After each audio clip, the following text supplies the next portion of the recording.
is like religious, but it doesn't have all the institutional stuff. Yeah. Right? Doesn't have a church maybe you belong to. And then religious might have the spiritual, but does have the church. That's what you want to say? And so we know we've got something kind of related to the institution, which is where we started, because we've got the Bible, we've got a sacred text, and but just his particular denomination's interpretation of the religion is causing him to be that way. So if he has a denomination at all, we're not even sure about that, but maybe so. Yeah. Just to speculate that maybe that's causing. He's outraged, or maybe he's trying to scare people into converting as another part of his religion, to get people, to bring followers. So, maybe he's not. Do we know whether he is religious or not on let's say on this new spiritual religion? Talks about hell. He's using religious concepts. He's using religious ideas. If he's not just using words, seems like he's religious beliefs. Okay. All right, good. Michelle. Yeah. Well, this is an example where religion is used as an scapegoat for closed-mindedness.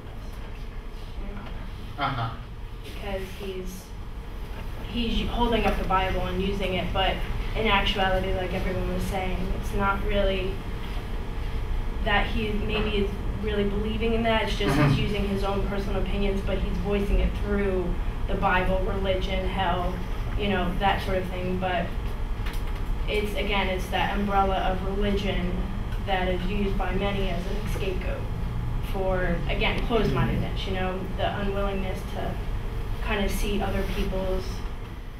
So he's religious, but he's somehow relating to it in the wrong way. Yeah. Or again, it's that bracket that people use. I'm religious, but it's being used in the wrong. I guess the term is being used in the wrong way. It's being thought of in the wrong way. Okay. It's that closed-mindedness. But he's not just faking it. Yeah. I wouldn't say faking it. It's just.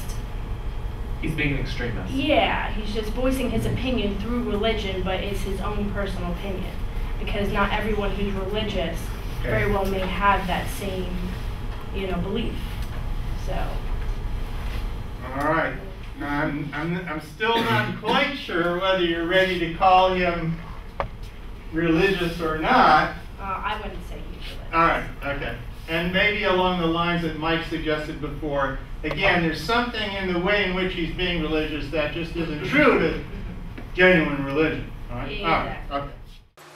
But Socrates, by this method of questioning people about things that they believed were very important to their life, by this way of somehow exposing contradictions in their own thought, sometimes contradictions in the thought of their own society, for instance in the Euthyphro, contradictions in the conceptions that people had of the gods. By this method, Socrates upset, infuriated, inflamed, and disturbed people. I don't try to do quite that.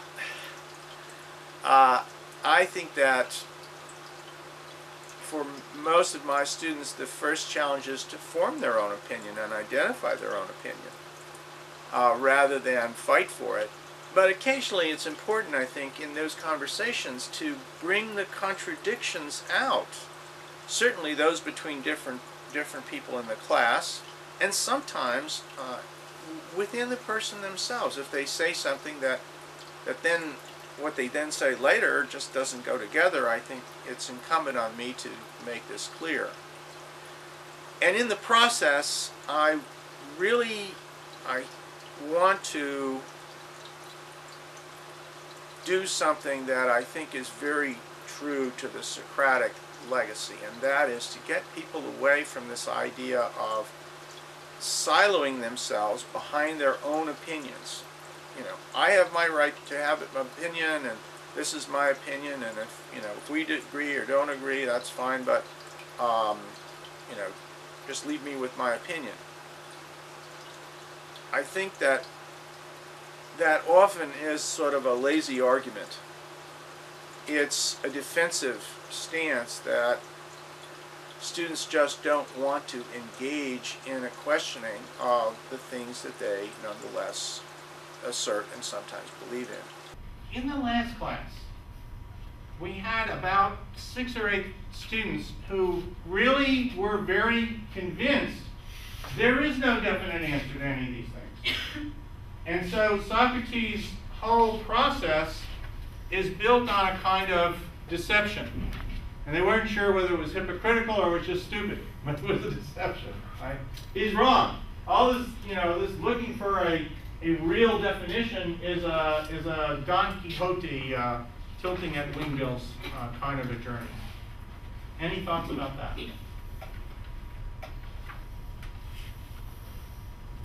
Ultimately, I think it's up to like each individual person to like form their own opinions. Like, why is it such a big deal that everybody think one way? Okay. But sometimes there are disagreements, and if they can't resolve them through discussion, Then just agree to disagree and move on. but sometimes they're so important that Then you don't need that person in your life. I will say this, if you really think it's important and you really think it's true, then you might think you need to figure out which of these views is correct if possible. Maybe I'm just selfish, but I worry about myself, and then as long as I'm happy with myself, I move on. That's just me. Like, I could, like, if me and you were having a discussion, Right. and you didn't agree with me, and you didn't agree with my point, I could care less. I just move on. That's just me. Let's say we have a disagreement about truth. You think there is no such thing. I think there is. Should I care about convincing you? I don't know. It's your point of view, not mine. I'm asking you. You're entitled to your opinion. What I'm saying is everybody's. No, we all have a right in this country to whatever opinion we want, right? Absolutely. No question about that, right?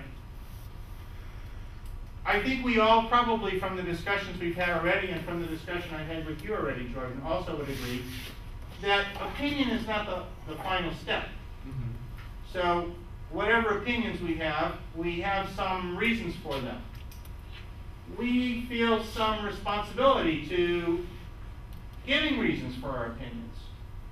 We may not feel we are obligated to prove our opinions are true, but we feel some responsibility for having reason for our opinions, right? More or less that. So, in that light,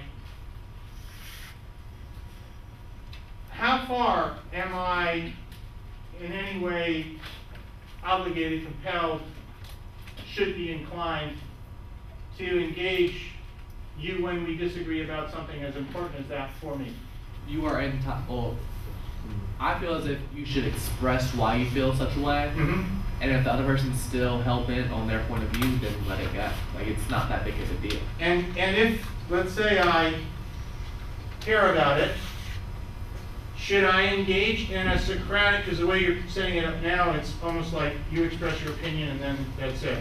Should this process of Socratic examination of one another, right? Is this something that we should engage in? Or is it something that is a little too much? I feel like it's detrimental. I don't see the point of it other than causing conflict. I don't see it resolving anything.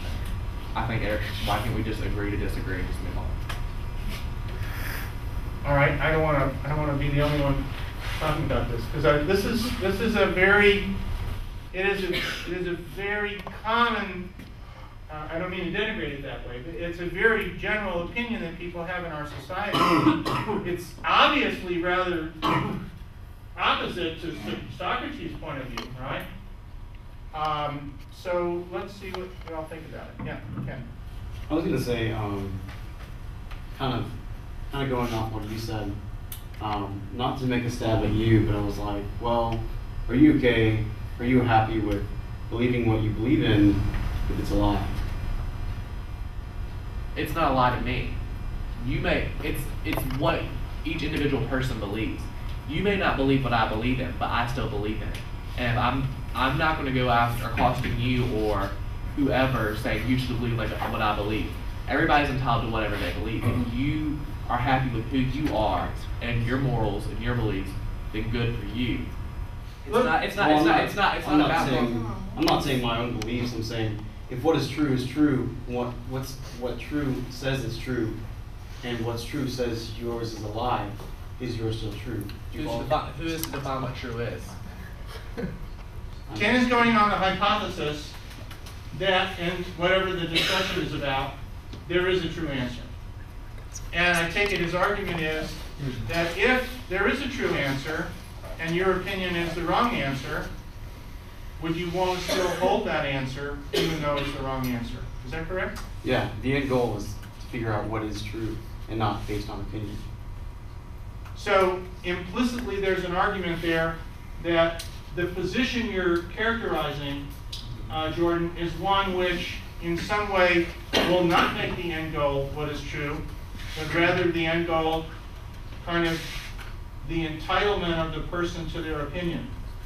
My argument is, why does it matter? Like even if I analyze. Let's stop there. Let's see if anybody has an answer to that. Is that okay? Why does it matter? Yes, Ian. I mean, it matters because, I understand that everybody has their own opinion. I respect people's opinion, and people have their right to their own opinion, but there's still knowledge to it. It's like saying that you're a human. My opinion is that you're a human, but to Ken, you're not a human, you're an alien. And it's like, no, he's clearly a human. I'm a bit of an alien, too. It's like, no, he's an alien, he came from outer space. It's like, no, he's a human. He's biologically a human. It's like there's a knowledge of something. You can't always have opinions to everything, because some opinions can be stupid when it can be proven wrong. Well, we did start the Euthyphro with a very heated and emotional disagreement, right? Yeah. And that was the one between Euthyphro and his relatives. So there are occasions when the disagreement is extreme, and in that case it was within the family and it was hard to resolve, and Socrates engaged Euthyphro because he felt so certain about his answer to it. But the general point that Tanner's raised here, I think, is still important. And Andrew, did you have your hand up? I don't know. Somebody else did. Back to you, Jordan. Not to nullify what she just said, but her example is fact, not opinion.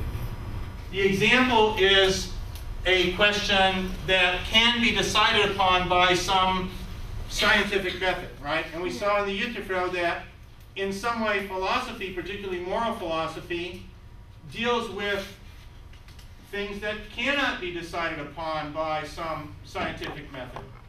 All right, we can't take a poll of what everybody should think about X, and that gives us the answer, what everybody should think about X.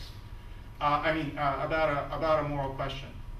So, and it's true, philosophy moves in the arena of opinion with Socrates' presumption there might be some truth to be discovered, and that the reasons people have for their opinions are relevant to the possibility of discovering that truth. And that's why, again, if your presumption is there is no truth to be discovered, then I think you're going to take a very different stance toward whatever we talk about in here than if you think there might be a truth to be discovered. Does that make sense? So we're not yet sure what the justificational process will be. We might have some kind of falsification process, right? Where in the conversation between the two of us, I discover, oh my gosh, I'm presuming two things that are contradictory, and I better rethink my opinions. So my thought is the Socratic method is critical when professors of philosophy simply present arguments or simply present lectures, that it's all too easy for students to just write it off or just treat it as something that they're going to spit back on a test.